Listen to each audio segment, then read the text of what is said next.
झूलेलाल। जय श्री कृष्ण।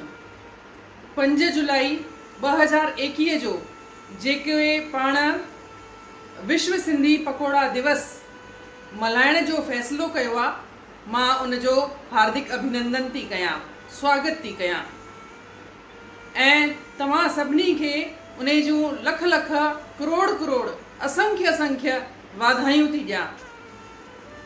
इहे जेके बि प्रयास कया वञनि पिया, चाहे उहे पकोड़ा दिवस हुजे या पकवान दिवस हुजे, इहे खाली खाइण पीअण जा दिवस ई कान्हनि। मां सम्झां थी इन सां पाण हिक ॿिए खे जोड़ण जो प्रयास पिया कयूं।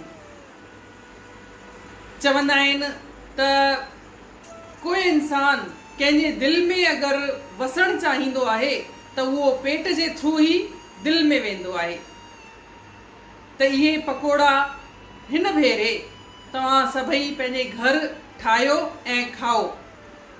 अॻिले दफ़े मां इहा कामना थी कयां त भॻवान करे हिन कोरोना जहिड़ी मुसीबत सां असां सभिनी खे छुटकारो मिले ऐं पोइ जश्न जे रूप में, हिकु वॾे उत्सव जे रूप में, मेले जे रूप में, जलसे जे रूप में पाण सभई पकोड़ा दिवस मल्हायूं ऐं हिक ॿिए खे जोड़ींदा हलूं, प्रेम प्यार वधाईंदा हलूं।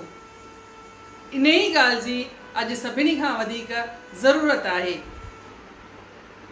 हिकु दफ़ो वरी तव्हां सभिनी खे विश्व सिंधी पकोड़ा दिवस जूं लख लख वाधायूं। जय श्री झूलेलाल। जमालो जमालो जमालो जमालो बाबा जमालो जमालो